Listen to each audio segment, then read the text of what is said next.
Hello everyone, this question is from class 12 chapter 2 है, capacitor वाला topic से है।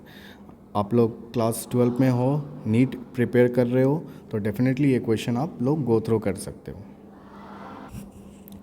अच्छा, ये क्वेश्चन में आप लोग देखेंगे तो क्या हुआ, कैपेसिटर भी कनेक्टेड है अक्रॉस 10 ओम और ये बैटरी भी दिया है। देखो, जब भी ऐसे सिचुएशन आता है कैपेसिटर क्या हो जाएगा, चार्ज हो जाएगा, वो इंस्टेंटली चार्ज हो जाएगा। Instantly in the sense with in few second it will get charged.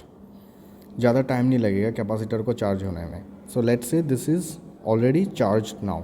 Charge mean ये हम बैटरी कनेक्ट किया, चार्ज हो गया, so it is charge now. और सी दे दिया, कितना कैपेसिटी है, कैपेसिटेंस कितना है, 6 माइक्रोफेरेड। तो अभी देखो, हम लोग को निकालने बोला है find the charge on the capacitor. Charge ढूंढने के लिए मुझे क्या चाहिए, Q is equals to C V. C तो है, V ढूंढना पड़ेगा। तो ये इधर में कितना वोल्टेज ड्रॉप है वो मुझे ढूंढना पड़ेगा, राइट। तो उसके लिए मुझे देखो, पहले हम लोग ऐसे सोचते हैं कि as if the capacitor is not connected at all, ऐसे सोचो आप लोग।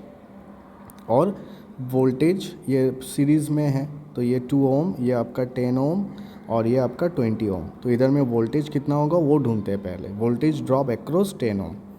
तो पहले इसका आगे में पहले करंट निकालो, सीरीज़ में है तो करंट कितना हो जाएगा, 2 वोल्ट डिवाइडेड बाई सीरीज़ में है ना 10 प्लस 20, तो कितना हो गया 2/30, so which is 1/15 ampere.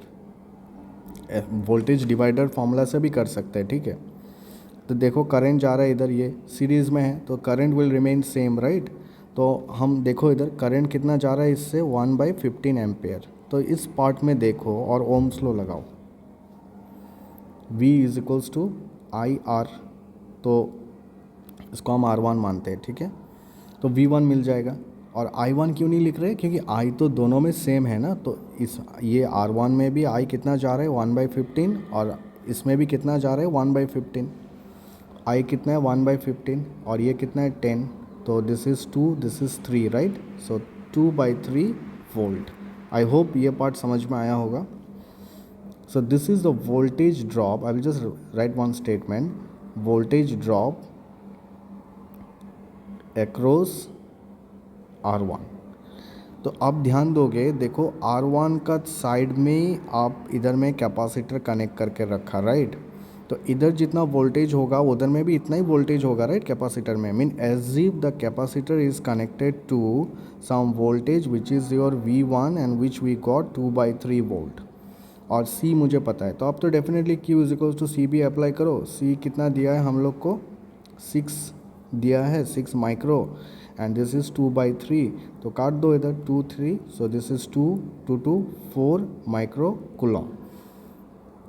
I hope ये समझ में आया होगा। देखो बस ध्यान रखें कि पहले कैपेसिटर चार्ज हो जाएगा, इंस्टेंटली हो जाएगा, उसका बाद हम लोग कैपेसिटर सोचना ही नहीं है, डिस्कनेक्ट सोच लो। क्योंकि डीसी में ऐसे भी डीसी करंट जा नहीं सकता थ्रू कैपेसिटर।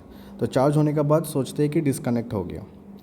तो ये रजिस्टर का सामने कितना वोल्टेज है वो हम लोग निकाला, this V1 we find out, okay, how much voltage drop across this V1। क्योंकि सीरीज़ में कनेक्टेड है, दोनों वोल्टेज डिफरेंट होगा, V1 V2, राइट। सो मुझे V1 चाहिए। क्यों V1 चाहिए, क्योंकि V1 में कैपेसिटर कनेक्टेड है ना। तो V1 ढूंढ लिया। एक बार V1 ढूंढ लिया, C मुझे पता है, C माइक्रोफेराड, तो बस Q निकाल दो, ये वाला कूलम्ब्स लॉ, ये कैपेसिटर वाला प्रिंसिपल फॉर्मूला लगा के, Q is equals to CV। तो how much and charge it will store, 4 micro coulomb. That's your answer. I hope ये समझ में आया होगा। Yes, thank you everyone.